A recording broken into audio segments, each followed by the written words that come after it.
take the mute off? I just took the mute off, and the beautiful people should be able to see us live now. Everybody, welcome to, in case you're wondering, this is the one that's the camera that's on, the one on the right. So when I transition, just a inside baseball type deal to tell you. I appreciate that. Everybody, welcome to the 6th episode of Say What? You want to give a your typical say what?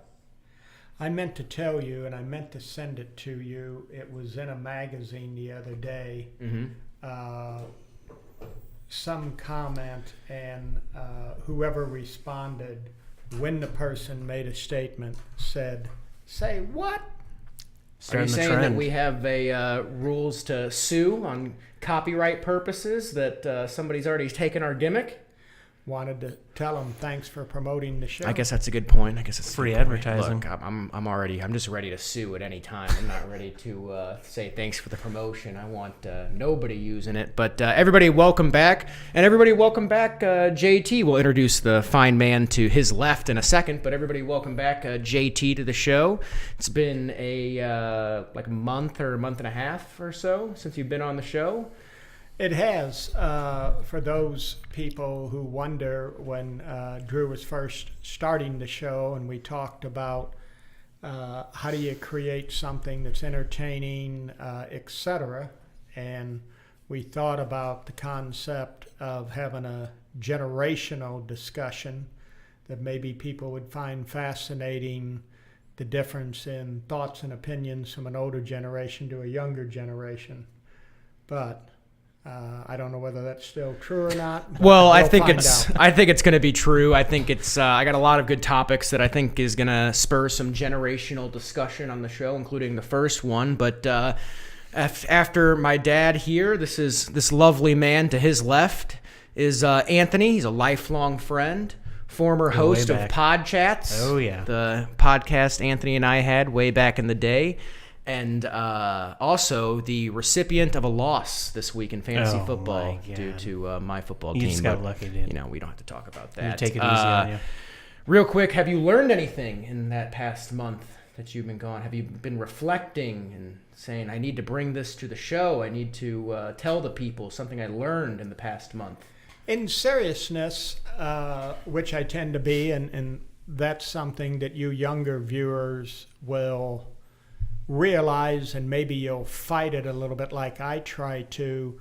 The older you get, the more serious you begin to find yourself getting, and you try and say, I don't need to be this serious. I can still joke and have some fun and etc. But I think that's just part of the natural aging. But the answer to your question is yes.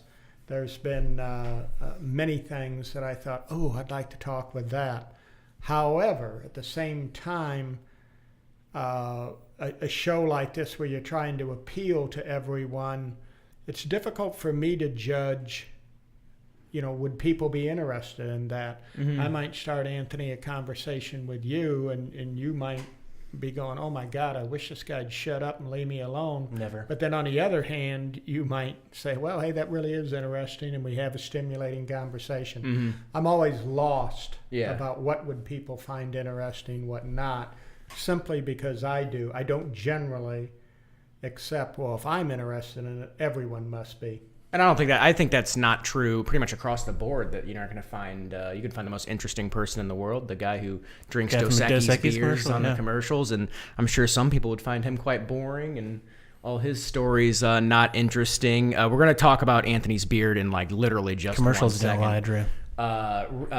But welcome back, Dad. And I think that's the point of the show, is we're not always going to know what people want, but we'll discuss it. And I think the generational aspect of the difference between me and you, and as for the seriousness of growing older, I've noticed it with myself that I want to be sillier. You ever tell yourself I want to be silly, and I'm not nearly as silly. Me, you can attest, me in middle school, just hyper, wild, very crazy, not afraid to take chances when it comedically, and I think the afro was giving the power to the silliness. I mean, let's face it, you can't really rock an afro and be taken seriously at any moment. So that's why I've always been one of the strongest proponents of you bringing that back. I mean, there's a lot of talk about bringing the afro back. And speaking of hair, I wanted everybody to notice this wild beard that Anthony has going on. This is quite long these days. Kind of a massive beard. And something I noticed this weekend, my dad and I were at a family friend's wedding, and some of the older people were talking about, like, man, you have a beard, Drew. Back in my day, like, nobody your age would have a beard. You thought you'd look homeless.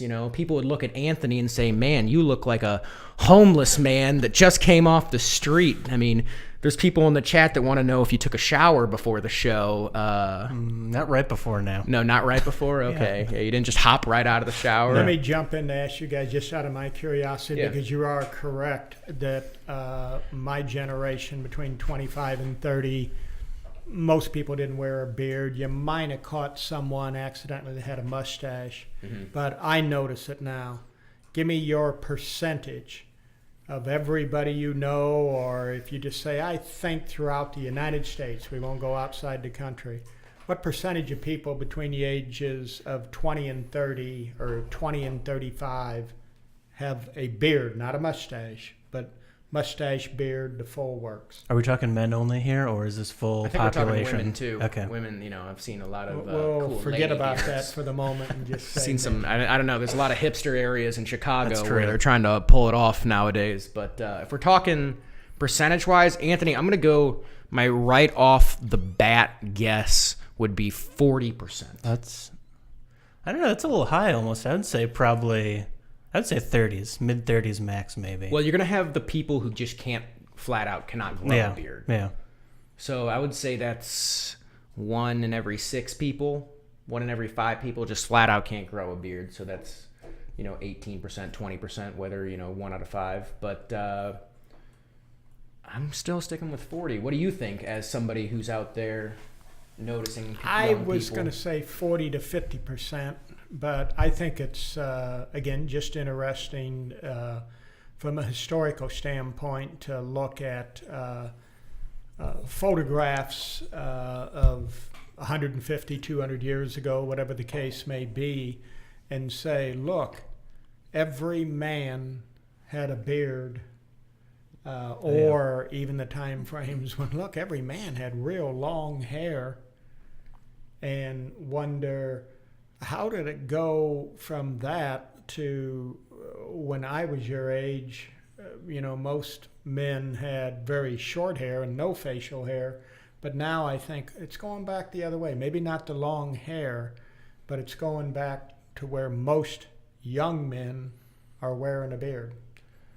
I mean, honestly, it's not necessarily a fashion statement. It's more of just ease, just not having to shave You your don't have to face keep it up, completely every morning when you wake up. And you talked about how in the older days, like, everybody had a beard, and then like your period where nobody had a beard. I think like during the prospecting, gold mining days, you legally were forced to have a beard that would be measured every couple of days by the official measurer. And if you didn't have that beard, you had to go back out east. That's how much gold you were allowed to take, was how long your beard was. How long your beard was a direct proponent, and that's why Wizards got all the gold. But I don't know. Did you ever have a beard? I don't think you did. I've never had facial hair. I've never grown a mustache out enough to see how I looked in it, and I've never had a beard.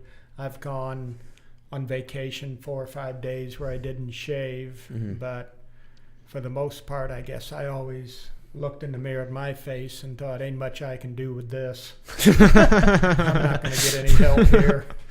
The straight mustache is harder to pull off, I think, than the either full beard with the mustache, or it's very difficult. We have Annie P in the chat say, ladies love beard. That's true. So I think that's really the main reason nowadays why most guys have beards, because it's in with girls. Girls do love beards. I wish we had a female or two here, young, 25, 35-year-old female to ask about it, because my guess would be that they wouldn't like a beard. I don't know. Anyone in the chat here? Anyone in the chat want females in to here? know? I mean, Annie P seems to be a female. She's she says ladies love beard. Somebody says you have 15 days to grow a beard, JT. So for the next show, we want to see a full. I like it. Unfortunately, I don't think you'll get that wish. You get a little stubborn in your older age and say, you know what?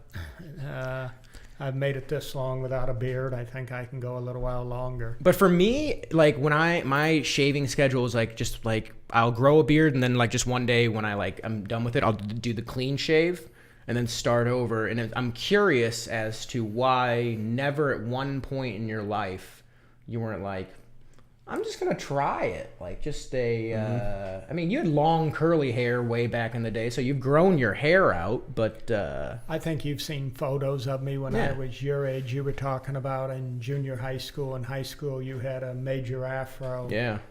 Your Uncle Tom and I both had unbelievably curly hair and wore it out like this in a afro style. Did you ever have a pick? Did you ever have a pick in your hair to pick it out? No.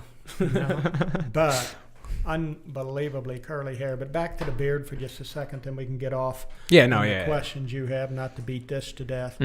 But I can remember if you hadn't shaved in a day or two, and maybe you're in a family event where you were hugging your grandmother or your aunt or whatever the situation was, and they'd say, oh, your beard's scratchy, like go shave.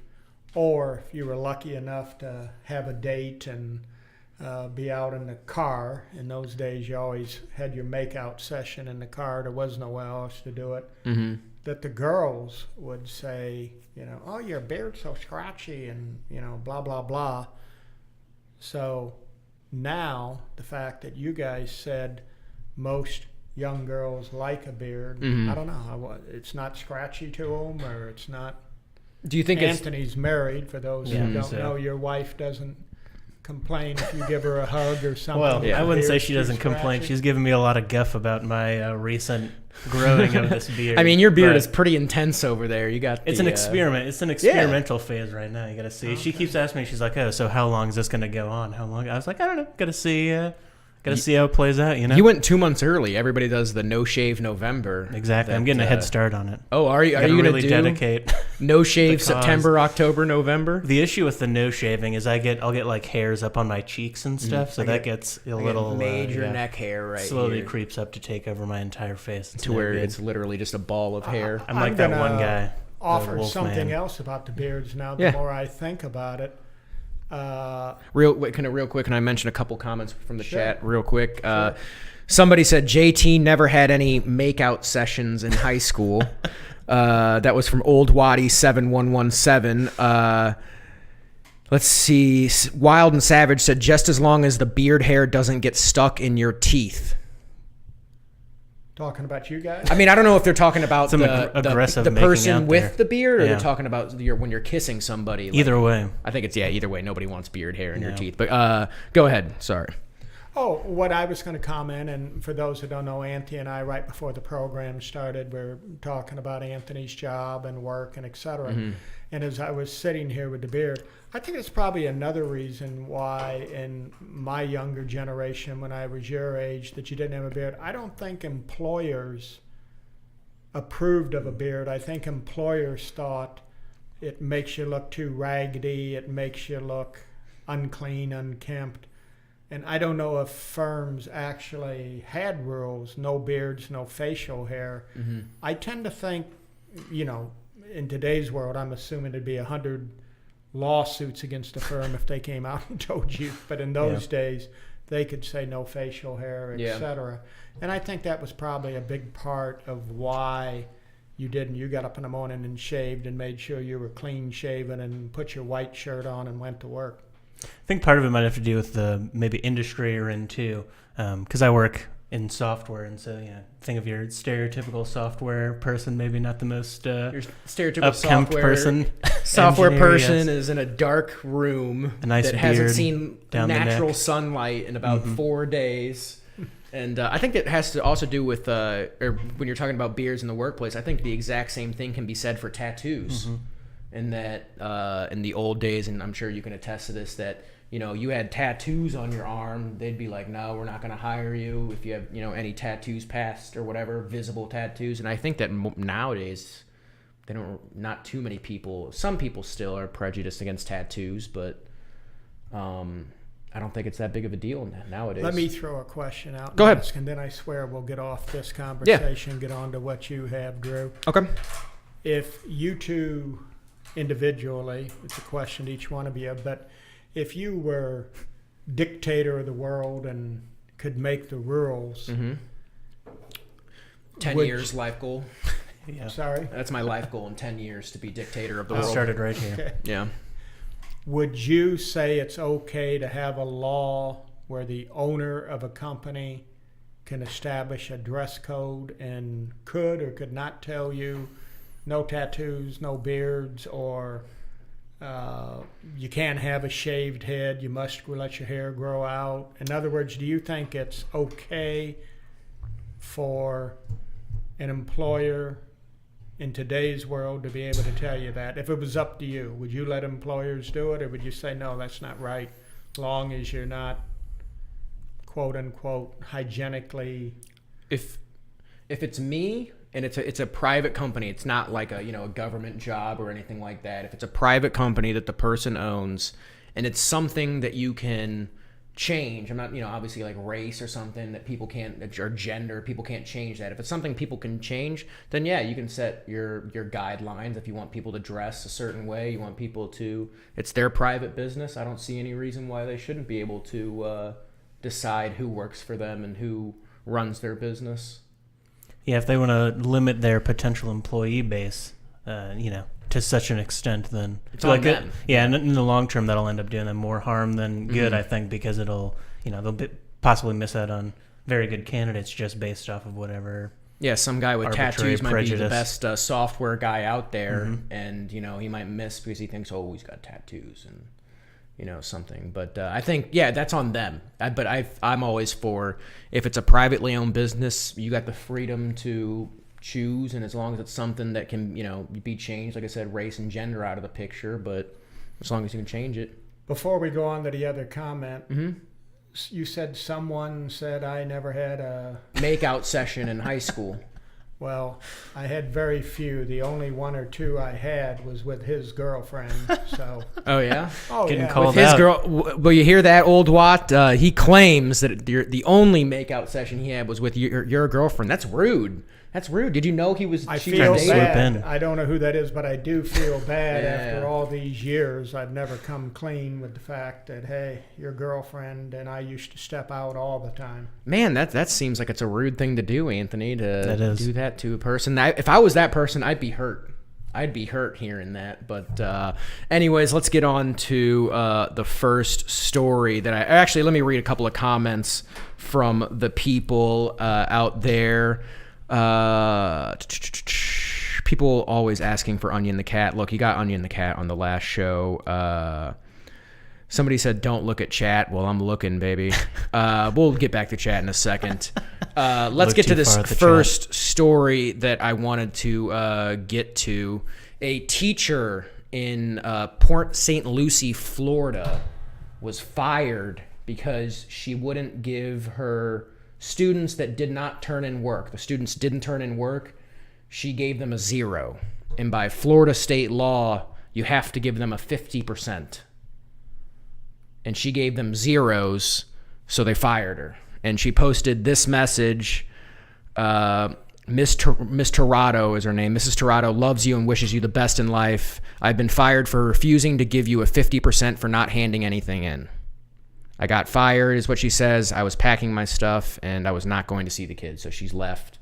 School fired her for not giving a 50%, and I want to know where you stand. The idea behind it is you give students a 50% so that they don't get to a point where they can't make up and, work hard and get back in. So if they've been screwing up for half the year, they get so many 0s, a student might say, well, I can't even pass the class. What's the point of coming back to class if I can't, raise my grade?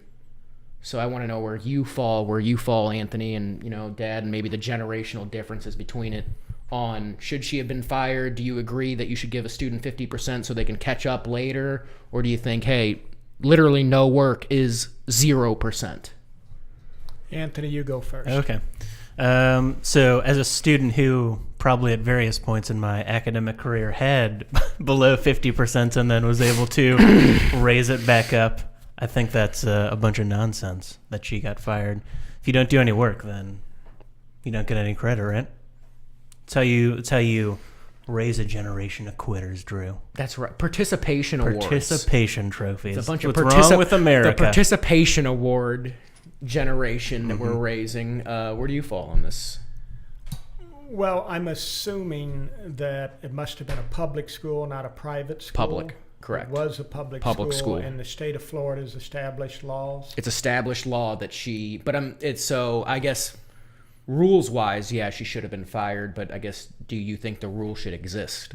I was just getting ready to say, if that's the rules and she knew it when she was hired, the firing's okay. Mm-hmm. On the other hand, if someone said, do I think that's a great rule for the state of Florida to have? No. In general, I don't think there's any question. The evidence is there that our public school system has deteriorated pretty badly over the last 20, 30, 40 years. And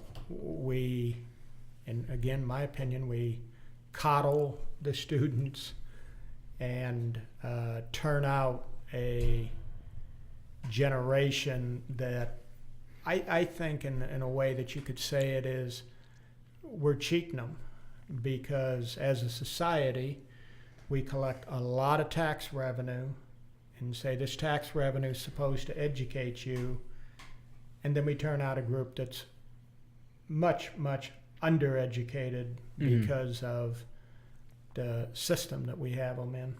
And I think, yes, you've got to return an incentive. You've got to return a system where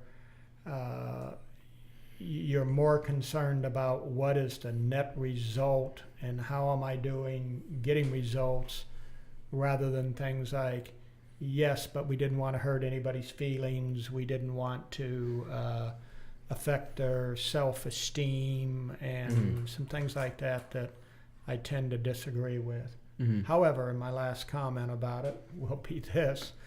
I've never been in education.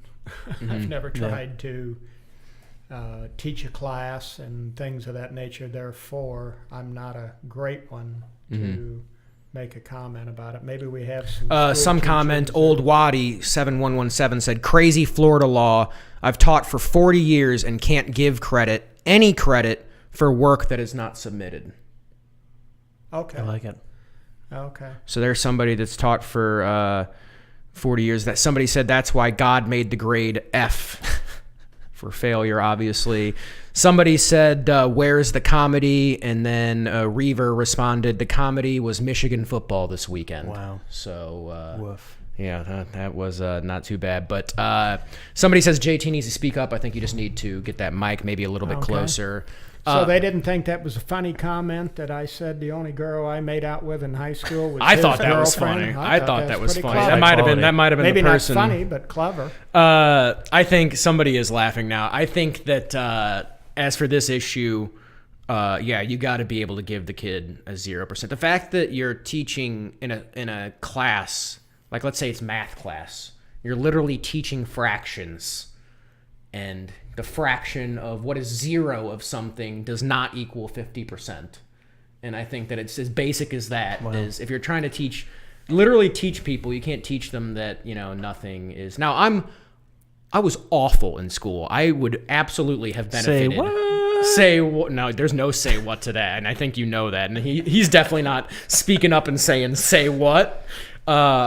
I was awful in school, so I would have benefited, but I think that, it's more of and I think it's always a couple parents. It's not the majority of school parents. It's like 2 or 3 parents that get a big hubbub about this sort of thing and say, well, my student, he was this, that, and that's why he couldn't, turn in his work, and now he's behind. Here's where I would draw the line, meaning that, okay, you got an F, and I think there's a amount of people that say, oh, F means you're a failure. Anthony, you're a failure. You're a failure. No, Anthony's not a failure. he failed at this particular task. And there's a major difference there. So the people that propone, oh, no, don't give an F because you don't want Anthony to lose all his self-esteem and grow up thinking he's such a failure. No, you distinguish. Anthony, you're not a failure, but you definitely failed at this task. To not present that to him is doing him a disservice. Go ahead, Anthony. Yeah, and to touch on that a little bit, you brought up a good point there where if you're never facing some adversity that you are required to get over, that's an important life lesson and life skill to hone and master. And if you're just, getting grades for doing nothing, then you're not meeting that challenge and learning how to deal with that. And you'll always when it faces assume you that later in life. if I don't do it, I'll still get credit in the end. Real quick, Reaver said a whole generation of wimps in capital letters that can't stand on their own 2 feet. America should start caning. Take a lesson from Singapore and institute caning in the schools. And I think that's a good idea, honestly. Are you serious? Let's get some Singapore canes and line them up. And if the grades, and I'm grading it on a curve system. Let's say the grades are great and everybody's passing. If the C is at the bottom of the list, they still get caned. They need to. Now I want to ask because it's a ship up or ship generational out. thing. Do you two, or you might have a lot of viewers out there right now that don't even know what the Singapore caning issue is all about? Do you guys know what it was about and how it started? It was. I know that it was some story, and I know that caning is literally a form of punishment in Singapore. But there was some story with an American kid who spit on the ground or something like that. I think he was guilty of shoplifting. Somebody in the and chat wants to He help was us in out. Singapore. I believe it was the Clinton administration. And somehow the media found out, which they did in Singapore, they're going to march this kid, an American young man. They're going to march him out into the public square, take his shirt off, and whether it was bamboo, it wasn't like a bullwhip, but whatever, they caned him. That was your punishment. He had to take 25 lashes with the bamboo deal right across the back for being that. In Singapore does not, even to this day, they don't put up with crime. They just don't do it. Yeah. Well, it became a major political football of people. You can't cane an American citizen and you can't do all this. And the country became very divided of people going, well, that kid was stealing. He ought to take his punishment like a man. The Clinton administration, I believe it was, somebody might correct me if I'm wrong, sent negotiators over there to try and say, no, don't cane him, and negotiated it down to where he only had to take 7 or 8 licks. But the Singapore government would not. I thought you were going to say they negotiated it to give him more licks. No, but a lot of people, myself included, felt like it wasn't a horrible, terrible thing. It wasn't like they were going to break bones and permanently scar his back or anything, that the way they did it. And I think even the young man admitted he was guilty, and the parents got involved. But ever since then, it's become somewhat of an icon thing to start talking about getting caned. And again, your generation or other younger viewers might know, well, what's the background of that? That's what it was. Real quick, we got a couple of follows. Annie P, thank you for the follow. Yuka Jomuto followed us. I don't really know how to pronounce that. Yuka Jomuito gave us a follow. Also, somebody wants JT to cane me.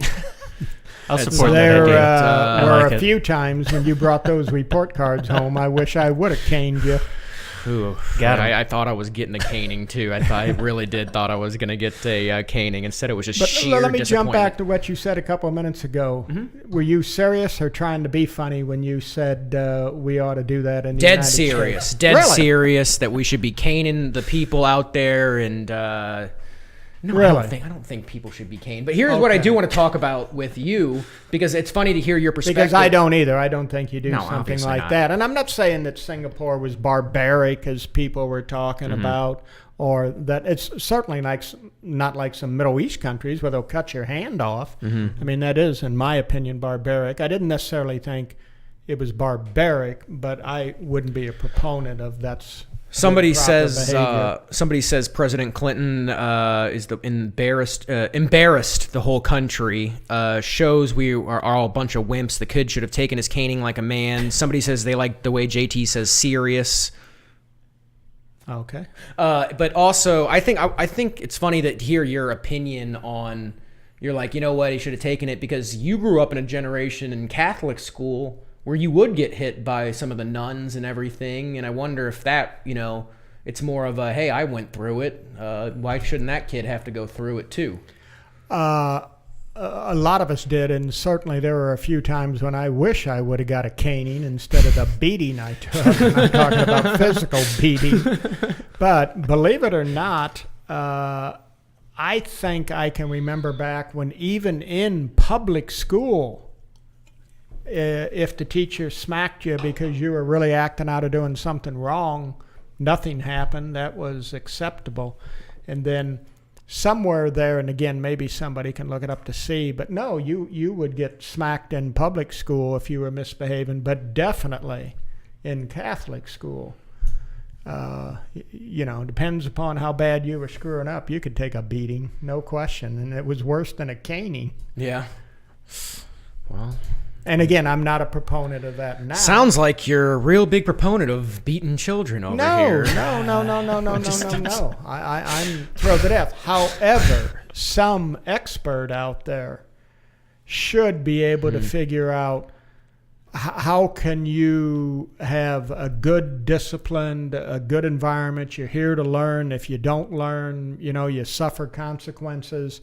How do you take what we have now and turn it more into something where you're going to turn out a good student without going back to the old days where if you didn't hand in your homework, they punched you in the face? Mm-hmm. Well, there was a story from back in our middle school days where allegedly, I didn't see this happen myself firsthand, but allegedly one of our classmates was picked up by the hair from one of our teachers back in middle school because he was acting out in class and he was trying to make a point or something. Like I said, allegedly, I never saw it firsthand, but I don't think it helped out the kid. He was still kind of misbehaving. So. Do you remember, I don't know if you were there, Post, but at a middle school mixer, this was the final middle school mixer in 8th grade.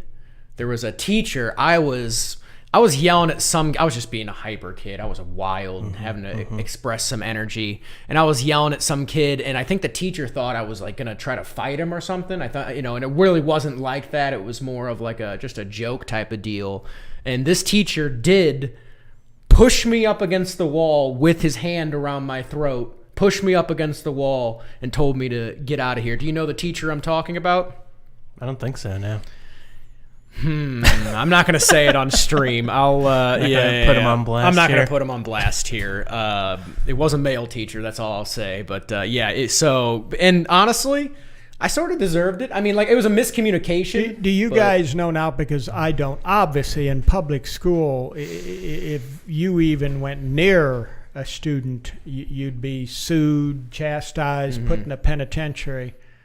In private high school, I'm assuming still a teacher can't come over and probably not. I don't know. Grab you by the scruff of the shirt and say, "What the heck are you doing? You're messing up." Blah blah blah. I think it's one of those deals. I think it's one of those deals. It's like state by state. Like some of the southern states, like I think you still can legally do that, but I don't know. It wasn't in our school, but for your generation, it would be. I think shocking to them, if they saw the things that happened. And again, we didn't think anything about it because 9 out of 10 times you knew, hey, deserved it. The or person something. deserved it. Somebody said in the chat. I was one of the few that got a worst beating I ever took. I did not deserve and was 100% innocent, but took a bad beating. But we'll save that for somebody a said show. You deserve it, and I did deserve it. But go ahead, Anthony. Speaking of innocent but getting punished, and another story from back in high school, I believe. There was this trend that went on for a short period of time that I believe was called like ostriching or something like that, where people were like would take turns like high-kneeing other people around Rhino. Okay, Because it's a rhino horn that Yes. goes, yeah. So I was the victim of one of these rhino attacks, and then I got sent to the vice principal's office for stirring up a ruckus or something. It was For a retaliating? sham. That's how it No, I happens. didn't even retaliate. I'm a very peaceful boy. Post, you got that face, face that just looks like you're in trouble. Guilty. But real Very quick, guilty. I haven't heard about this. Maybe you guys live in St. Louis. Was there a story about, some people have mentioned it a couple times, a story about a kid in St. Louis tried out for a soccer team, didn't make the soccer team, and the mother is now suing the school. Sounds legit. Have you heard No. about the No, story? I People in didn't the know chat that. have been mentioning the story. Maybe we'll bring it up on the next show. But we're gonna get on to the next story I have, kind of sticking with a school. Whether you agree with this, and back to Florida, a high school football player, senior in high school, got a scholarship offer to play at Temple University. The high school football player has been ruled in his senior year ineligible to play because he's homeless and doesn't have a home and is homeless. And basically, the reason why he can't play is because the rivals. He's a really good player, obviously, getting recruited to Temple. The reason why he can't play is because the school says, well, what if you live in our district and you're going to that school until you can prove where you live? And he's proven, hey, I'm homeless. I don't have anywhere to go. I think his dad passed away, and he says he doesn't get along with his mother, and he's homeless. And the school will not let him play. I don't know if I guess it's the school district will not let him play, and it's going to potentially cost him his scholarship. Want my comment? Yeah, That's absolute tragedy. I think it is too. If he is staying with friends or Mm-hmm. maybe staying with someone for a few days here and a few days there, etc., and they won't let him play on the high school football Because team? the rival school, now they haven't come out and said, but in previous cases where something like this has happened, it's been the rival schools saying you can't prove that you live in this district. He might live in our district. Let's cut right to the chase about this. Mm-hmm. The person that won't let that young man play, Mm-hmm. let's cane him. I'm all Yeah, for I'm caning him. Yeah, I'm Full That's support. the absolute. Full support. No, I don't know. That's almost crazy. That there's got to be more to that story or something. Somebody wouldn't say, "Hey, great for you. You got a chance to go to a major good school in Philadelphia and Temple and everything else." And someone's try to gonna- make a name for yourself. Try to get now, a career I for do yourself. know because I have seen situations because the rivalry and the intenseness of high school football level becomes, well, you have someone from outside your district paying for your school, and maybe they're saying, well, this young man's a really great player playing for your high school. We have no proof of where he lives. Mm-hmm. I still think you could solve that pretty easy. And anybody that would prevent that young man from being able to play so he can get his scholarship, let's cane him. I would agree. Somebody in the chat did say the school principal in this case should have had their ass beat. So yeah, is this a public school? I take This is it? a public school. But Yes. It's interesting that this wasn't, brought up as an issue prior to this senior year high school football situation, because don't you need to prove that you're in a given district to even attend the school in the first place? So And it's obviously someone. That's the issue. Is rival he's school or proven something. he has proven multiple times that he is homeless, and for some reason they've still ruled him ineligible and can't play. I'll say once again before we go on to the next one, it was ever trying to prevent that young man from being able to play. Caning's too good for him. I don't know. She's probably deceased by now, but I'd like to go get Sister Marie James from my grade school days. the professional hit nun that she was. Oh, man, say, Sister Marie James, see that guy over there or see that lady over there? Deal with them. Yeah, somebody said this sounds like Blindside Part 2. As you know, Michael Oher, they made a movie about it. It got Sandra Bullock an Academy Award. That's how powerful the story was. Michael Oher, I think he still plays. Played at Ole Miss and was homeless, and a family took him in, and it's a great story. Let's move on to the next thing, because if you don't get to it, I want to ask something You here might about start- school And you guys have been mentioning middle school gonna and start high sweating. school, and we're talking so. More than I already am. No, we got a couple more things that I want Go to bring on. up. You might bring it up. If you don't, I'm going. No, to. I don't think I am, because that's the last thing I got on school. And somebody says this episode's a lot about caning. I know we're not going to talk all about caning people, but the billionaire owner of the LA Times newspaper came out and said social media is the cancer of our time.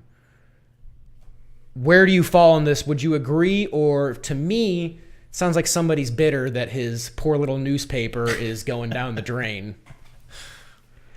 I saw the story on the business news this week, and I think this is one where they took a comment that he made, which I happen to agree with, and they blew it up into something that it really is not. Mm-hmm. So what the man said was, unfortunately, there was a time frame in this country where, whether it was the Los Angeles Times, the New York Times, the St. Louis Post-Dispatch, Wall Street Journal, ABC News, the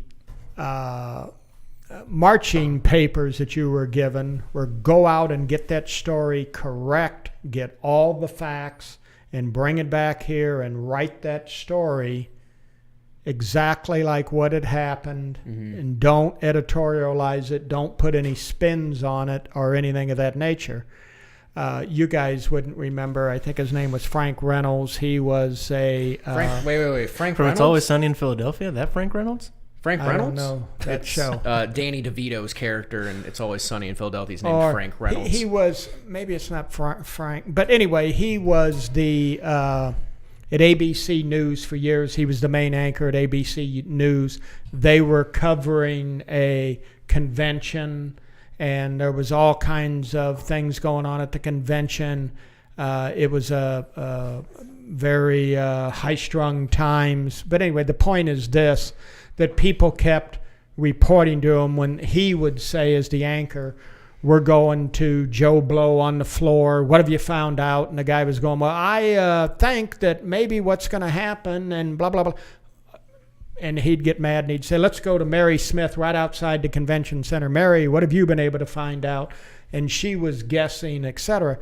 And it's a famous scene because he blew up on the air and said the GD word about get the story right, GD, blah, blah, blah.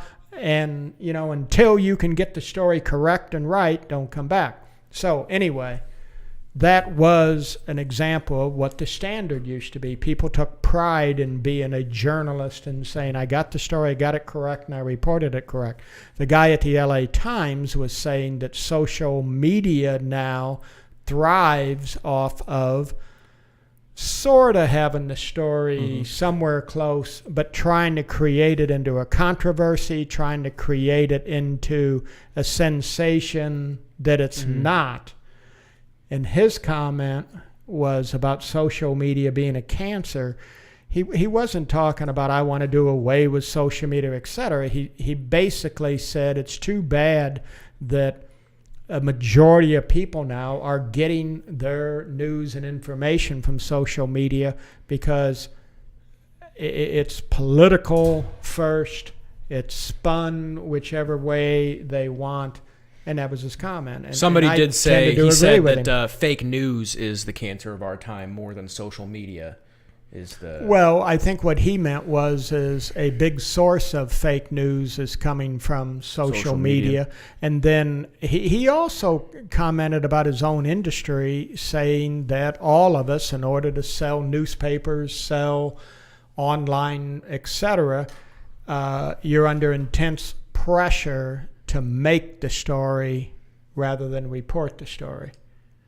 And I saw the story about it, as I said, this week, and the guy from the Times, and I thought, you know, I sort of agree with him that, again, my generation, and using the example that I did, most journalists everywhere took great pride in saying, What? I had the story. No.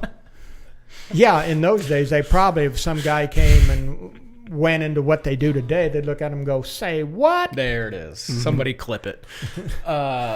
So I think Drew, me and you have an interesting kind of perspective on this whole issue because we've kind of, our generation at least, has kind of seen the rise of social media. I mean, think back to middle school when we had MySpace and then Facebook started to become a thing in like 8th grade, I think, something around there. I was just thinking about this the other day, that I think the first time I got Facebook was like the day 8th grade ended was like the first time I got Facebook, yeah.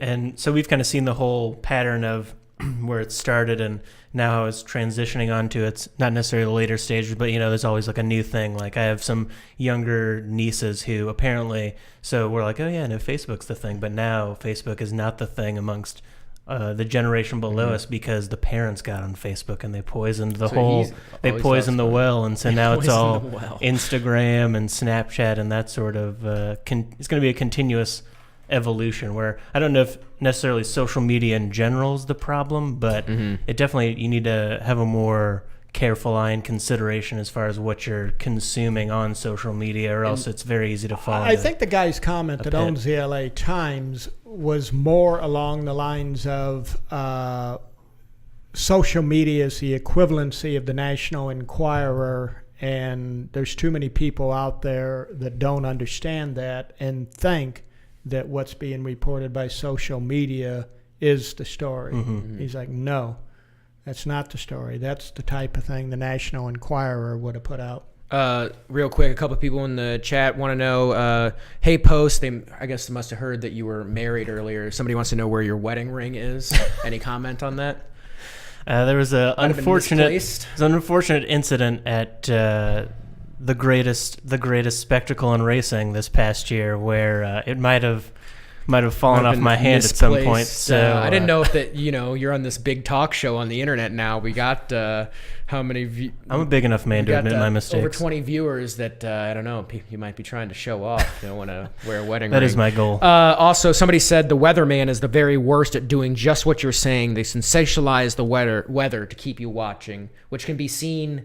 I don't know if you noticed, saw the clip during the hurricane coverage. You probably saw it of the guy who was like fighting the wind and it was like trying to blow, and then the two people behind him just walk by like normally, like they're Yeah, he got chastised for that, didn't the Weather Channel? It was the Weather Channel, and I believe they made him go on air and apologize for quote unquote creating the news, as he was trying to say, I'm reporting live from the beach of the hurricane, and acting like the wind was blowing so hard. I think they threw him under the bus. Meaning, because everybody that does that. Yeah, probably told him to play it up a little bit. We need some viewers. There's no question they do that. Because I have seen that before. I've seen situations where they talk about this is a dangerous zone. This is an area where we hope everybody takes our advice and evacuates and gets out of here because this is so terrible, blah, blah, blah, blah. And I always want to wonder, if it was that bad, you and the cameraman and producer wouldn't have charged to go there. You would have said, bullshit on that, I'm heading the other direction. But in the middle of that, and I forget which one it was, there was a similar situation. You could look off to the left, and it was like a little old lady pushing her grocery bag down the sidewalk. Yeah. And you want to go, hey, buddy, your whole thing was just destroyed. By that lady who said, well, here's what I think of that type of thing. But I agree with whoever made that comment. The weather people, we all know, come winter, one reporter or one station, radio, TV will say, we might get a couple of inches of snow Friday night. And then the other person feels like they got to tap it. Well, it's possible we could get up to 4 to 5 inches. About 24 hours before that or so, they're up to, it's going to be a major blizzard. They chase people off who are afraid to the grocery store and start buying up water and canned goods, etc. And then when it's over and you got a little dusting of snow, you don't get any apologies from them of going, oh, well, I wanted everybody to tune into me, because the other guy would just tell the truth. We may get 1 or 2 inches. It probably won't stay around and, be nice, beautiful thing when the snow first hits, but no problem. Who wants to hear that? They want to hear the guy on the other channel over there that's going, "Oh no, it's going to be horrible. The sky's falling. You're going to be a prisoner in your own home and unable to get out." I don't understand. Now here we're into a generational thing. Boy. Okay, I'm just saying. Get your say what ready post. In my generation, the person that did that would get punished and nobody would ever watch them again and nobody would go with them and they'd say, "No, that person's crazy. I want the person that told me straight," and etc. So people didn't do that because it, quote unquote, would destroy Ruin your your reputation and put you out of business. But I think they're right now. I think the more a person carries on about, oh my God, the end of the world's right around the corner, the more attention they get. Real quick before we move on to the next subject, somebody said, "I think the weatherman should be caned." So we're trying to figure out how many people, who's going to get caned this episode. Should he get, Drew, should he get hurricaned? Nothing. Let that silence. Let that silence. Come on. I know that was of good. all the That was bad good. That was jokes more you've made on Say What. I know. I just wanted to let that simmer. I don't know. This kind of is going to be a quick segue. I don't know how this got brought up in the chat. The chat's going a little too fast for me. But somebody asked, "What's your favorite Pop-Tart icing?" Wow. Real quick, because I don't think my dad. You ever eaten a Pop-Tart? I'm a huge fan of the I've had s'mores Pop-Tarts, Pop-Tart. sure. You got a s'mores? I'm a S'mores cinnamon Pop-Tart, yeah. cinnamon guy. Oh, that's a good one myself. too. The brown sugar cinnamon one. The brown sugar cinnamon. Any particular? All right, we'll go on to the next one. This it kind of is a kind of a quick segue to a lighter story. Sonic was acquired by Arby's for $2.3 billion.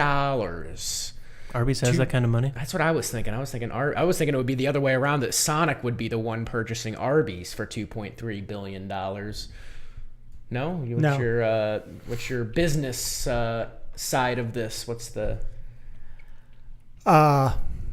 Arby's is owned by a successful chain, and they do real well. Oh yeah, are they owned by Yum Foods, like that, all the KFC and all that stuff around there? Yum's KFC and Taco Bell and Pizza Hut. But again, I saw that on the business news, and I took it as here's some people that are very talented at putting out a good product, but keeping the costs down, and they're not dependent upon doing a huge volume like a McDonald's or people of that nature. And Sonic, I think the original concept was pretty good, but it's not exactly jam-packed when you drive by a Sonic now. I see more Sonics closing down, but that being said, I remember Gigi, who was on episode 4, I believe, of Say What. You can go back and watch that on the YouTube channel.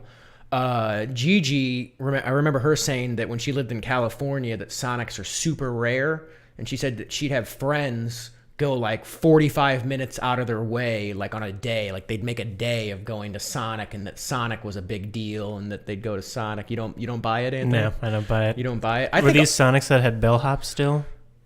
Oh, you mean like the roller skating? Yeah. I don't know. Real legit. I don't know. I think Sonic's also a large portion of their business, just like Steak and Shakes here in the Midwest are just a place for high schoolers to hang out. Like that's what we did. We hung out at the Sonic parking lot. It was just a cool place to hang out. There you go. There's where generations are the same. In my day, it was McDonald's. One of the Sonics in St. Louis, actually, I think it's in Kirkwood for any of the St. Louis people listening, watching in here. They regularly have car meetups where this car group comes with all their old cars from the 50s and 60s, and they just meet up and hang out at Sonic. So still going, Drew. There you go. Real quick, and by the way, do the Arby's people own Buffalo Wild Wings? I think I saw that in the news story that they. I don't think so. No. Because I think that makes Buffalo a lot more Wild sense. Wings is an independent company. Oh, are they? Get your facts straight, Drew. I'm all over the place. What's next on your list there for I can get to something I want to bring up? Okay. I want discussion. Well, I want to bring up testimony. People have mentioned in the chat, I like when JT gets a little riled up. By the way, people are saying, shout out Gigi, bring Gigi back. She'll definitely be on the show sometime soon. Sorry, the only restaurant that will sell you a Sprite Zero. I'm a Sonic fan. So I think that you got a little market for Sprite Zero fans out there. Go to the Sonic. Somebody said post for host. I like it. I like it too. That's got a nice ring to it, a nice political Get a campaign hashtag going there. ring to it. Everybody hashtag post for host on Twitter. Get it trending. I like it. Get it trending. Somebody says, I miss Jill. They want to know if she's behind the door. You'll never know what's behind door number 1 back there. People say they like it when JT gets riled up, and I think this next story is going to get JT riled up about Elon Musk, the Tesla CEO, famous guy, was sued by the SEC, and they settled their charges already after like a day. When did that come out that they settled? 2 days ago. Yeah, It says the SEC settles Friday? I think so. This was published on As of Friday yesterday. night when I left the Saturday. office, there Last was no night. settlement. Last night they settled. Well, here you go. You get JT's honest first take about hearing this. Tell This me is gonna what be the good. settlement was. The SEC, this is just the title. The SEC settles charges with Tesla's Elon Musk. He will remain CEO, but he relinquishes his chairman role and will pay a fine. Yeah, I think it's like 20-something million. 20 or million, something like that. Musk and Tesla will pay 20 million each, and the billionaire will step down as chairman of the board, but will remain as CEO. So that was quick. They already settled. I had a news story planned about the lawsuit, but they already settled. So, Well, oh boy. am I allowed Is to? that gonna wind say? up. Are you? When you You'll heard wind that, up here. did you almost have to shout, "Say what"? I should be doing say what about that. Yeah. I'd like to scream. For those that don't understand, I'm in an industry regulated and by the Securities and Exchange Commission. In the 40 years I've been involved in the industry, I've seen things that were 1/10 as egregious as what Elon Musk did. Mm-hmm. And people be banned from the securities world for their life. And everyone has always known the Securities and Exchange Commission are like attack dogs if you do the slightest thing incorrectly. And here's a guy in Elon Musk that, no question, openly violated the most basic, common, decent laws that they have, cost people millions and millions of dollars, the type of thing that they probably would have taken somebody else, went over and literally cuffed him on national TV, charged him with securities fraud, etc., taken him to jail, and then held a press conference while they told you about the fact that we're going to try and prosecute him to the full extent of the law, and in the meantime, he's banned from ever dealing with a public company, etc. Mm-hmm. And that's what he got because he's the darling of... Why does the government love Tesla and Elon Musk so much? Is it just because he's got sexy ideas, or what? Pays to have good He lawyers. came out I with guess. a flamethrower. Is that why? It's That's because true. it's actually technically not a flamethrower, but I don't get it either. I don't know why that he's been on such a long leash. One of the more interesting parts, from my perspective of this story, is that originally they had planned to settle, and then, like at the very last minute, him and his lawyers were like, "Oh no, we're not going to settle," and that's when they filed the suit against him, and then they just end up settling like 2 days later or something like that. They must have had something serious on him. People are outside calling the for tweet. Elon Musk to be canned. He shouldn't be caned. He should be in the penitentiary. Wow. Wow, that's strong words. Anything else about Elon that you want to say? That What do you think would happen to Tesla if Elon Musk was locked up? I don't know if you got a good professional manager in there. I think they could quickly tell you whether or not they can sell electric vehicles and make any money. At this point, 2018, the only reason Tesla exists is subsidies from the federal government that they've received in the form of tax credits that Elon Musk turns around and sells to his wealthy friends in California so they can pay less taxes, with the theory that we're going to save the environment and Elon Musk is going to save us all, and he's going to stop global warming because he's going to produce electric vehicles that won't pollute anything. Therefore, give that company taxpayer money in order to try and get all this generated. We'll debate some other time all the other articles there. But that's the only reason that the company's in existence.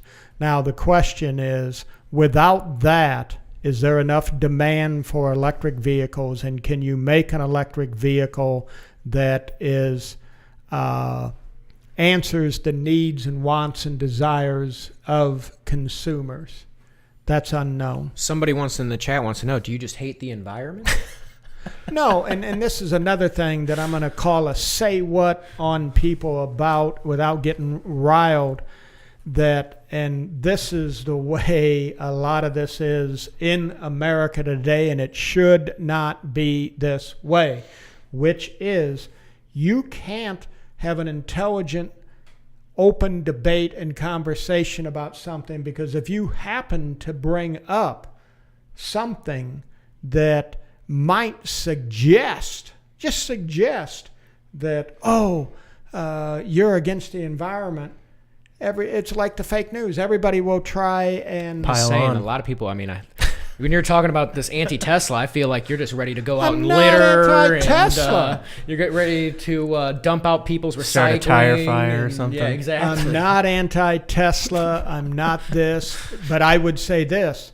Let's have an open debate then. If as a people we're going to decide, let's subsidize this man's company, Elon Musk, who owns the majority of all the stock and et cetera, and we're going to have the government subsidizing, then shouldn't we have an open and honest debate about it? And if you want to have an open and honest debate about it, should you be branded as you're anti the environment or et cetera? I think so. I think you should. I think that you should be a bold labeled stance. immediately. And no, I agree with you. I think you should be able to have an absolutely open discussion, and that is a problem. I'm going to say a few more things about Elon Musk because I don't care. Okay.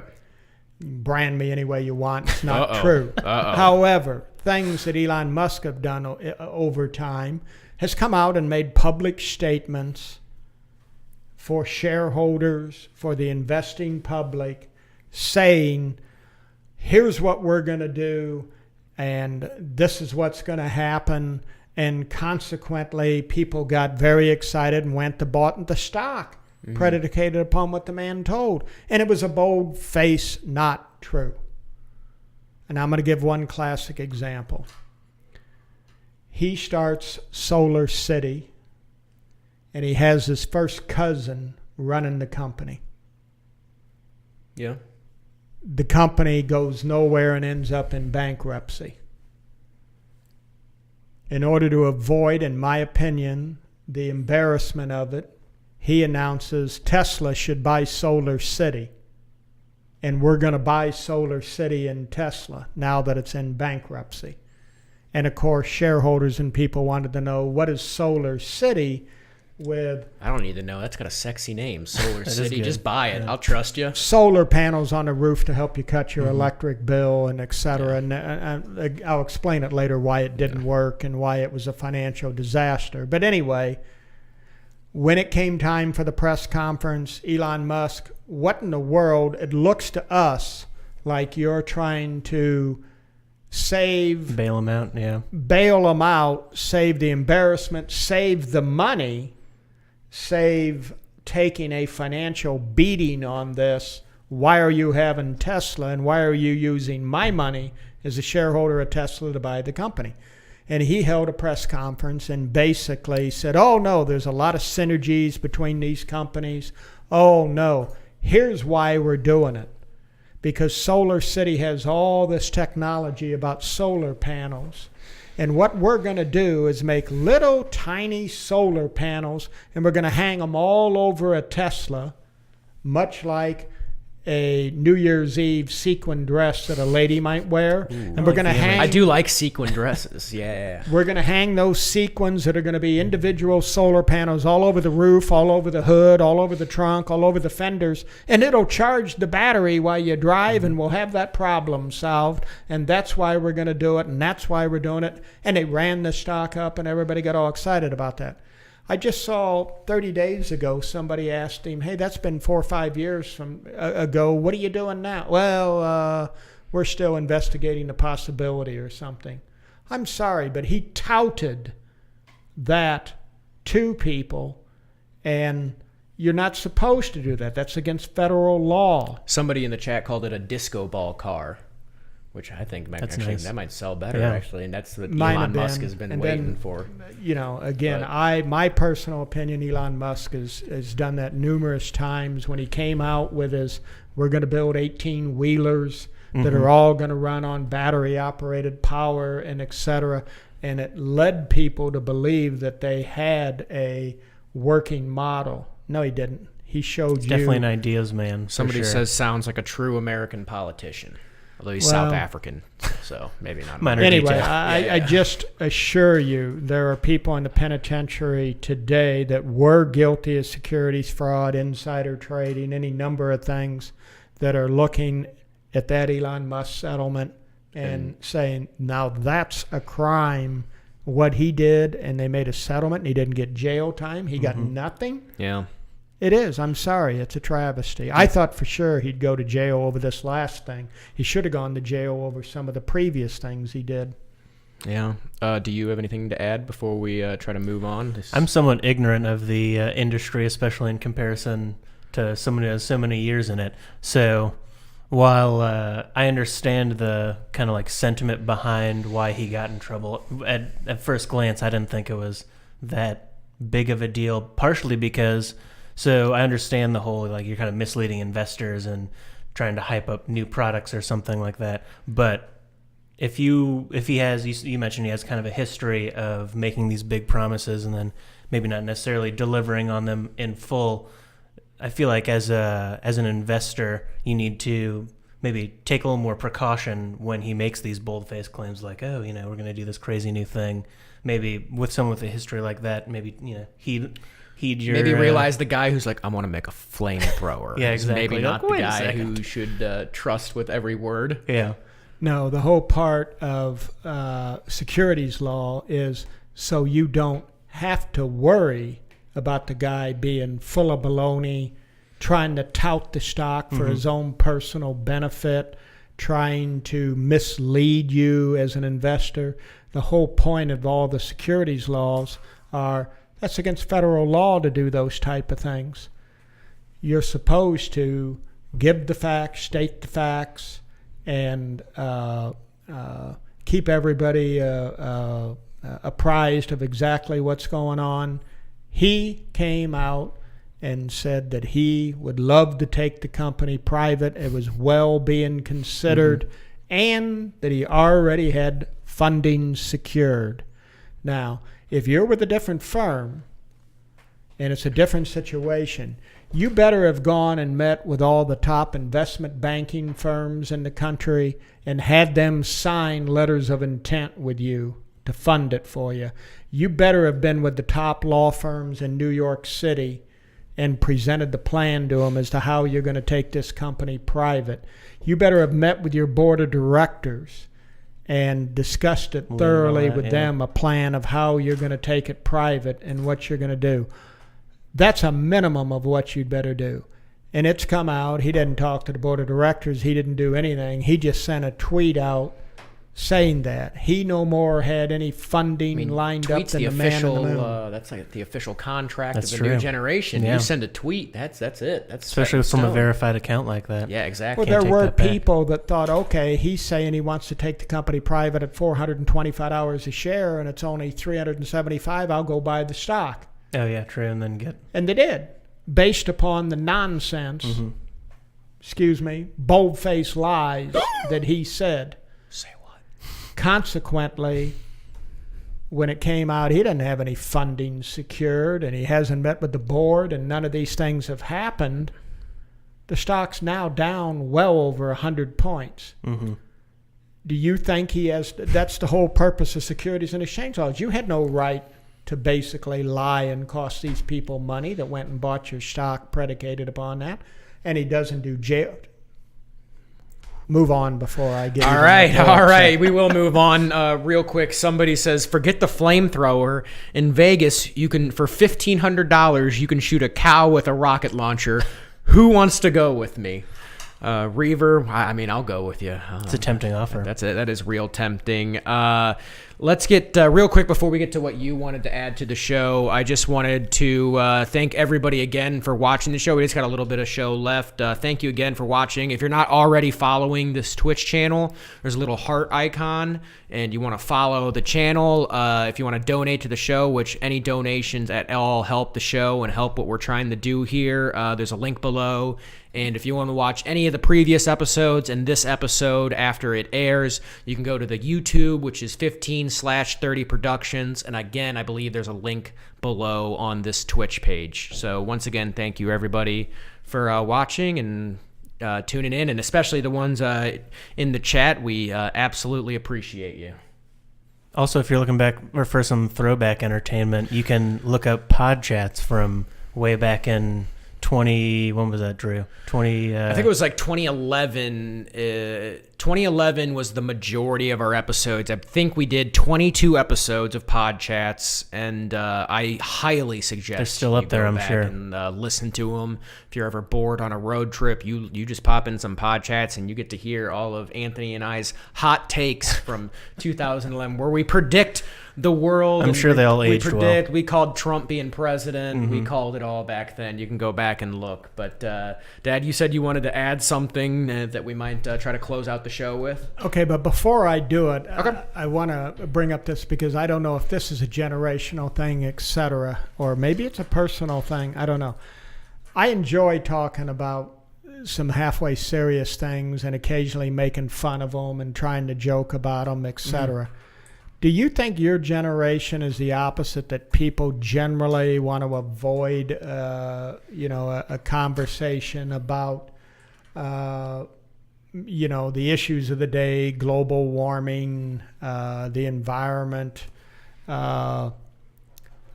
public schools and their current status, all the various things? Because people go, that'll make me feel uncomfortable. I don't want to talk about it. I don't know. I believe my generation, you enjoyed talking about it, hearing people's opinions. You respected other people's opinions. Just because somebody didn't agree with you, you didn't think, oh, you're a crazy idiot because you don't agree with me. And I think that's kind of the status of the country right now, where and we're polarized as a political body in this country because people, I don't think people will sit down and really be willing to say, let's have an intelligent, open discussion where we don't yell and scream over the top of each other, where everyone gets to present their views and we try and come to a conclusion.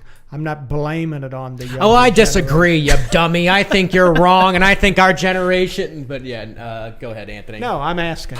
You think your generation is anti-talking about serious things?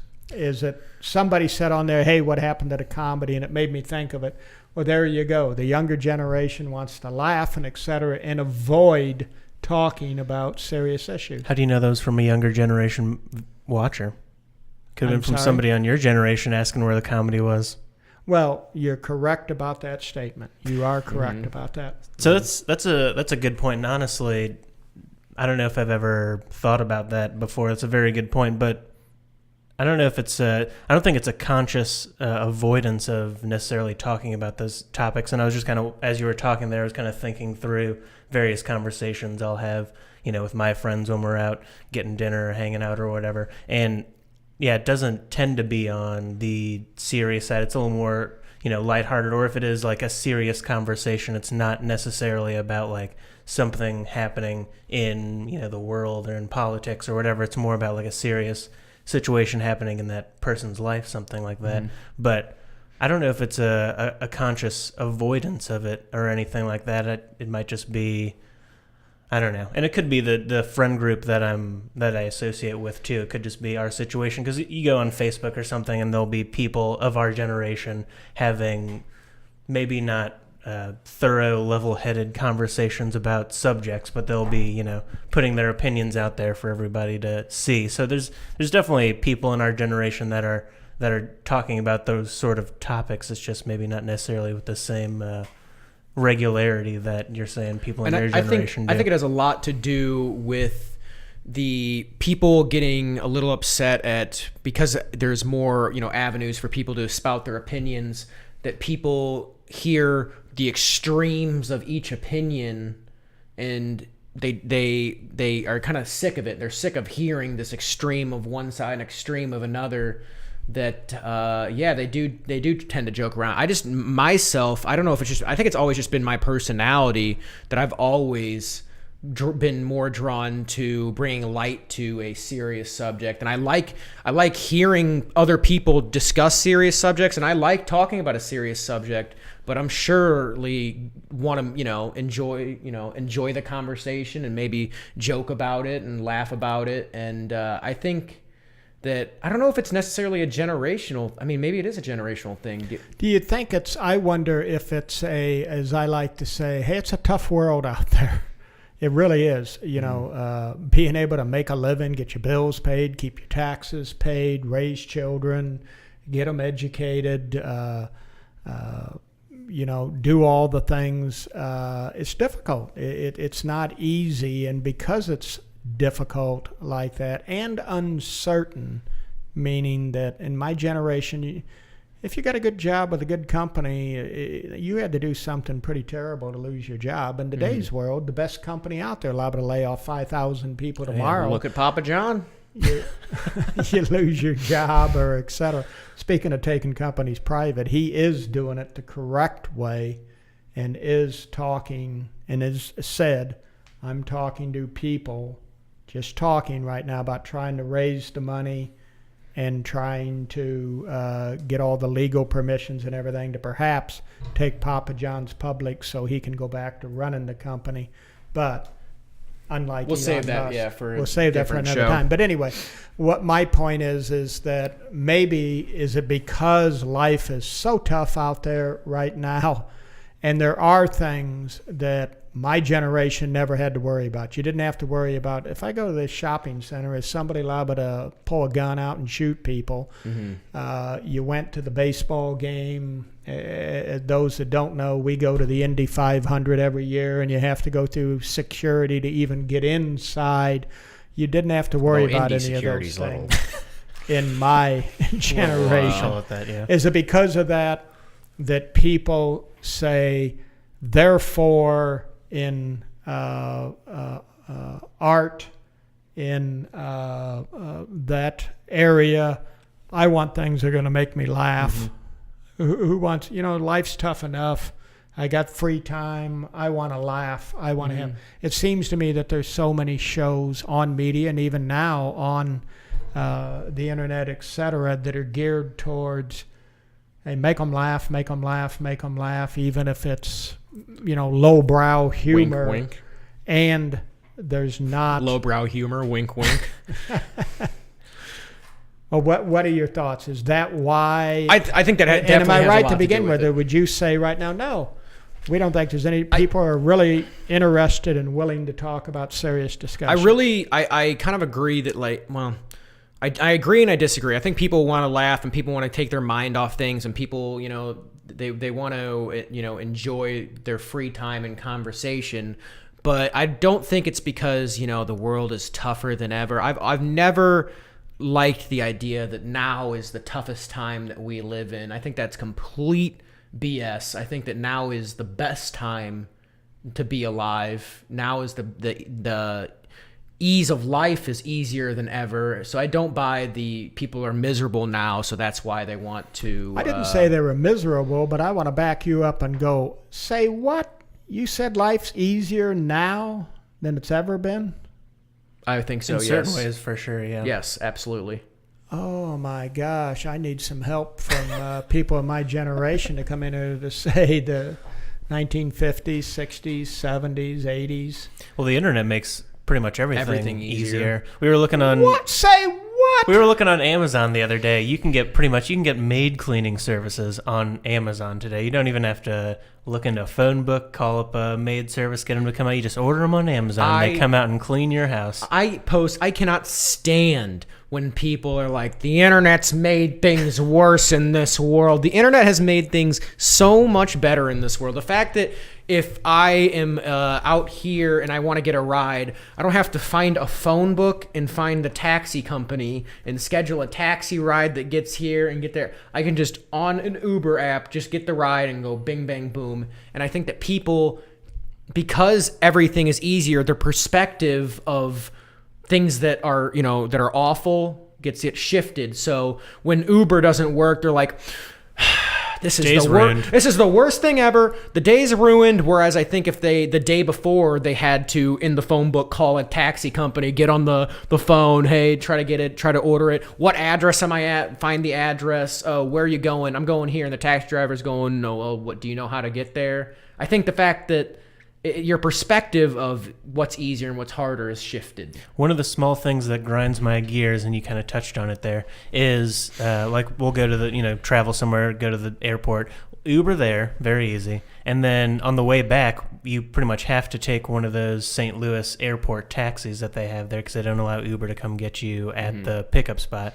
And every single time I have to give them like turn-by-turn directions pretty much to get to my house because they don't have a GPS or anything. It's just like... If you were in the modern generation like me, Anthony, you would know this. Uh-oh.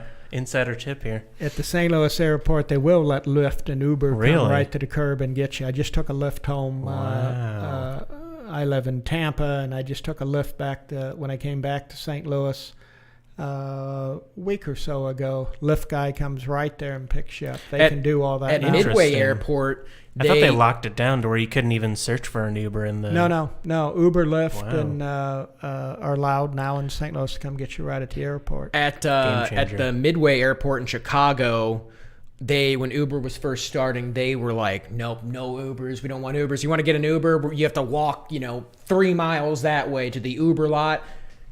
It was like, the next time I flew, there was an instant change, and in baggage claim, there was all giant advertising for Uber, and then they set up. So I think they just wanted a little piece of the pie that the taxi drivers were getting them. That once Uber stepped up and go, all right, we'll give you a little slice. Play ball. Yeah, we'll play ball. Let me get back on what few minutes we get back. Let me get back because I think you're missing the point. Okay. I think that you are saying there's modern conveniences. Anthony, you mentioned Amazon, getting a maid service. Drew, you mentioned being able to get a car, and et cetera.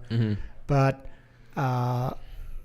what you didn't, come into, or the reason I'd say, no, life's a little tougher right now, is you didn't have the tax burdens. You had taxes, but you didn't have the tax burdens like you have right now. You didn't have the anywhere near the terrorist action or the concerns that North Korean guys testing nuclear missiles and firing them everywhere. You didn't have those things going on. I'm not saying this generation's better than that one. That's not my point. And I'm not trying to make a case for I lived in the best generation or anything. I'm just saying, in my opinion, life is a little tougher right now, not from we have conveniences, etc., but from the fact that there's things that we have to deal with now that would have been unheard of 34 years ago. And because those things, in my opinion, weigh in people's subconscious mind, they get to the point of going, when it comes to aesthetics, I just want somebody that can try and make me laugh. But I want to counter what you said. So it's not about convenience, and you mentioned, the terrorist activity and everything. I want to counter that with the crime and murder rates are the lowest in human history. That there's the murder rates compared to years ago is, by per capita is lowest in history. There's also more people, Drew. Sorry. So. I'm calling a say what on that right out of the chute. And I want to bring up something here that presents what I'm talking about. As you mentioned earlier, we went to a good friend's family wedding over the weekend. And this morning went to the house, and they had a very nice, beautiful brunch, and it was a beautiful day, and people were sitting outside and etc. And we sat down at a table there, and the older parents quickly said to me, "Hey, Joe, what did you think about the Kavanaugh nomination? What do you think's going to happen?" And we started a very nice discussion about 6 to 8 people our age, what we thought about that. Nobody got upset. We didn't say to I was anybody, fuming. I had etc. that cartoon steam However, coming out of my ears. part of that, they said to you, Drew, you're still in Chicago, and you said yes, and something was said about Chicago, and Yeah. you mentioned, Going to use my own words against me. I am. What did you boy. say about the Oh, south boy. side of Chicago? I said the south and side of how Chicago. many, wait a minute, let me finish. I'm not finished. How many murders are occurring every weekend on the south side of And during- Chicago? during the and summer, everybody it's about- said something's got to be done about that. Now, you just made a statement contrary to that. First of so all- straighten this out. First of all, Doju Even Lift correctly said that's not the proper way to say what. I have to go, say what? There you go. And I'll say, say little more what? emphasis. So, yes, he's nitpicking and using words against me that I did Fair, mention. though. Yeah, no, it's fair. It doesn't sound like a nitpick so far. I mentioned that on the south side of Chicago during the summer, there's about 40 murders a weekend, which is outrageous and needs to be fixed. However, on that's one specific area. On an overall statistical scale, murder and crime rates are the lowest in history. On an overall scale. Now, that might shift in certain areas, and the south side of Chicago is in a really rough spot right now, and I'm sure it's changed with other cities throughout history, but on an overall scale, crime is low. But yes, obviously, I'm not saying it's perfect, and I'm not saying it's down across the board in every single city in America, in every single county, in every single neighborhood. Crime statistics obviously don't count politicians. I mean, I get them from Wikipedia. I think, they don't count politicians. That's usually a good If you line. put the I like that. politicians in, I it's like off that. the chart. The I crime like that. rate's That's a good growing. line. You have to count the politicians. Rodney the Cat, Onion's doing well. I'm in St. Louis, and that's where we're doing the show from. Onion's doing well, so Onion has been checked on. He's doing great. How much time we have left? We have about 5 to 10 minutes left of the show, so if you want to mention something, bring it up if you think that you can. No, I just want to ask real quick, your two opinion. I really enjoy hearing other people's opinions, old, young, in between, people on the far left, far right. The stats are coming from I really do. I enjoy hearing people's Yeah, opinions. I enjoy discussions, etc.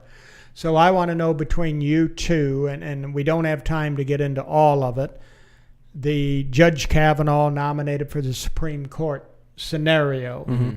Okay. I'll preface so no one gets all bent out of shape. Get ready to clip it. Sexual abuse is a horrible, terrible thing, and we need to do something, and people that abuse all of that need to be dealt with. There's Thanks, everybody. no question of that. That's the show. There's no question of that. But this is my question. And we were talking about school and everything earlier. They're going all the way back to a time frame when someone was in high school. Now I'm going to really get you here because I'm going to go, wait a minute. The Bible says, when I was a child, I spoke as a child, etc. And I always laughingly say to people sometimes, yeah, when I was a high school student, I acted like a high school student. When I was a college student, I acted like a college student. And people know what that means. I don't really take the Bible as gospel, though. So. Well, I shouldn't have said that part. But I'm just saying that I like to say to people, even long before this discussion came up. So, do you, Anthony, agree that it's okay for somebody to go back with someone all the way back to a time frame when they were in high school and start bringing up as if their behavior when they were in high school dictates now what their behavior is as an adult? Anthony's feeling those lights just get a little bit brighter. I think it's You're next, Drew. I think it's okay with one we caveat might being not. it's okay, but you should presumably, especially given his circumstances of being a nominee for the Supreme Court, you should be able to handle those accusations and defend yourself a little better than he perhaps did in that moment. And that could be a matter of opinion, but I feel like you need to be a little more. This kind of goes back to a little thing we were mentioning earlier with no one can have kind of direct and level-headed conversations. Everyone's ready to just get riled up and worked up about everything. Where I understand where he could be frustrated with people going back to high school days, college days, whatever, to try and bring up dirt on him. But at the same time, you should be able to, under those lights, be able to handle that a little bit better. I mean, you're about to potentially be on a stage where he was a little dictating law, for the entire, well, not dictating, but interpreting law for all of the United States. So you should be able to handle people coming at you with maybe some challenging ideas and concepts and things that strike you a little wrong at first. Well, this was the. I'm going to skip. I'm sorry, I don't want to say more. Drew, you tell me what you think.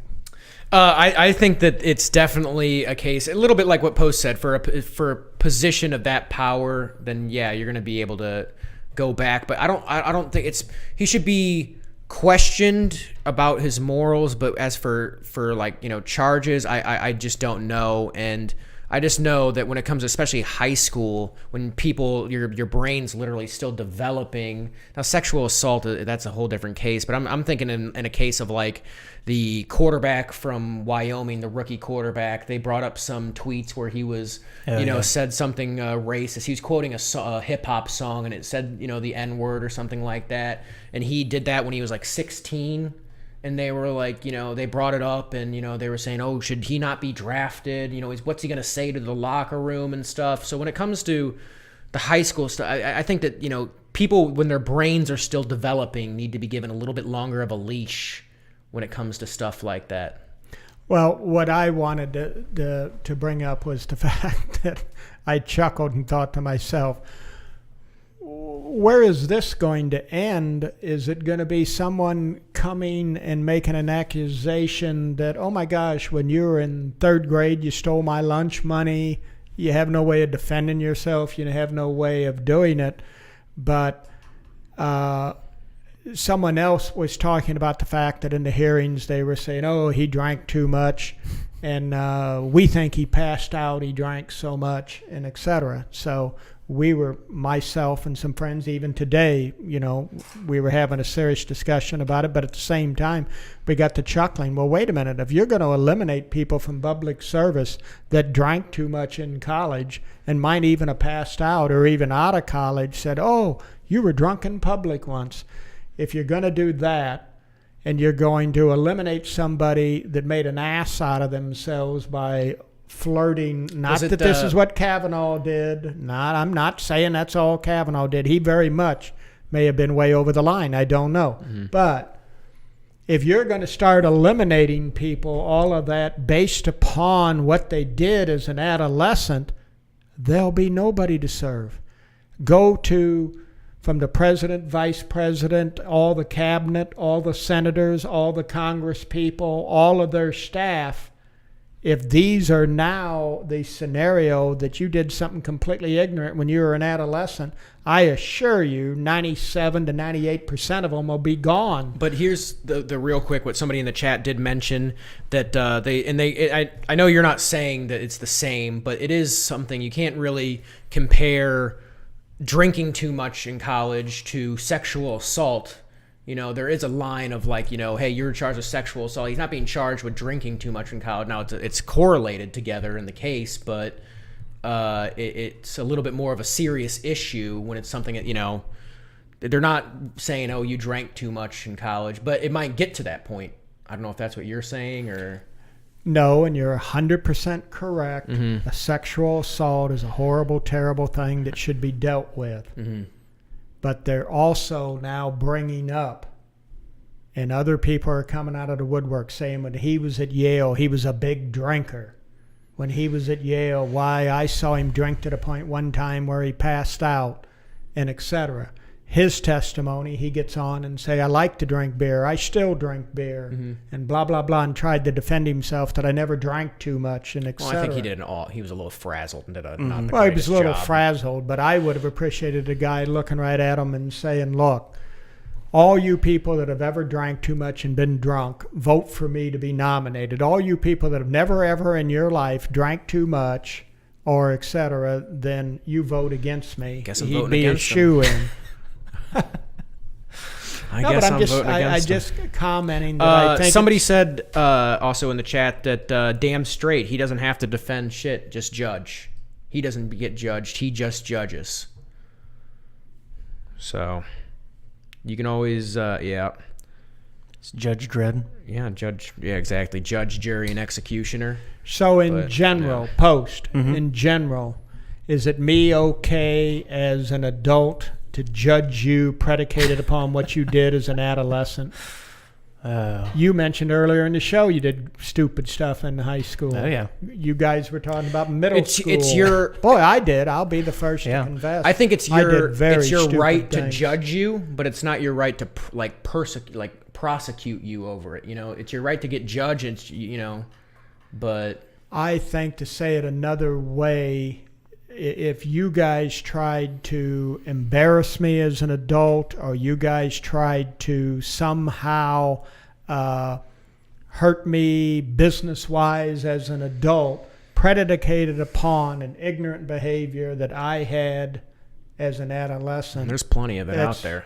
That's ridiculous. There's plenty of it out there. But I think I would more of agree on your side. I think it's a little blurry. Are you going to go down to people in the future coming out? I don't care. The Democrat, Republican, liberal, conservative, etc. You know what's going to happen. Yeah. It'll get Both all the way to sides the are gonna- point of yeah. somebody will say, I was in second grade with this person and they did X. Mm-hmm. In order to try and embarrass them or humiliate them or suggest that there's a flaw in their personality, because I don't know. I don't get it. I don't understand that generational thing, if you will. That Somewhat of a counterpoint to that, though, is, so yes, I agree. For the most part, but given certain circumstances, certain things happening, then you should be liable to be judged on that. And I mean, bringing up Supreme Court nominees in general, Gorsuch got through without having any stuff brought up from him, and I'm sure, just like we've been saying, everybody does stupid shit when they're younger. So inevitably, he did some questionable things when he was younger, but nothing to the extent that justified it hindering his nomination. So, but if you're a person who wants to defeat that nomination, you can't, and this is what's going to happen. You can't say, "Oh, he did stupid things," and blah blah blah, like we all did. No. You're going to have to accuse them in the future. You're going to have to say they're a pedophile, they're a sexual abuser. You're going to have to, they attempted to murder somebody. You're going to have to go that route in order to make enough headlines to try and defeat that person, regardless of which side of the political spectrum they're on. And again, I'm sorry. Fireworks going on I think outside? that's it sounds wrong. like, yeah. What was I saying? What kind of fireworks are going on outside? They're celebrating the Cardinals' season ending. Don't even get started on that. Anthony, you want to wrap up with anything while we end the show?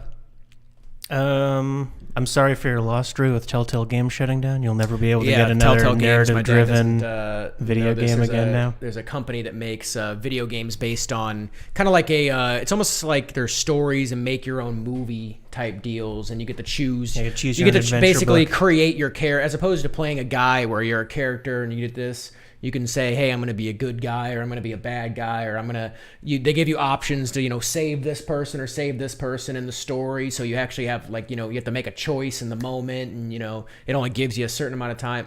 A company that made those video games basically went out of business recently, and I was real sad about it. And now they're getting sued for labor laws. So that's even better. Thank you so much for everybody that watched the show today. Dad, do you have anything else to add? No, I don't. Don't. That's it. I hope you guys enjoyed the show. Rodney the Cat says, Rodney the Cat for Supreme Court. Rodney the Cat's always watching the stream. Rodney the Cat for Supreme Court. And Rodney the Cat says, I judge my humans all the time. So thank you. Somebody wants to know if I'm going for the Vegas shootout. I'll say yes. Let's go for the Vegas shootout. I don't know what it is, but I'll say yes. If it involves Vegas, let's do Is this it. the cow rocket launcher thing? Maybe. I think that is. I think, by the way, there's been lots of people in the chat that have been debating. And maybe we should do that for our next show. There's people debating what would be the best thing to shoot. People say Yeti. I've seen Yetis in it. I'm sure I'm missing a bunch of stuff. Also, thank you, everybody. Lillian Ruth, thank you for watching. Reaver, Michelle, Annie P, Rodney the Cat, thank you so much. And we will see you guys next time on the show in 2 weeks for October 15th. We'll see you there. So thank you guys so much for watching. Good night, everyone. Good night.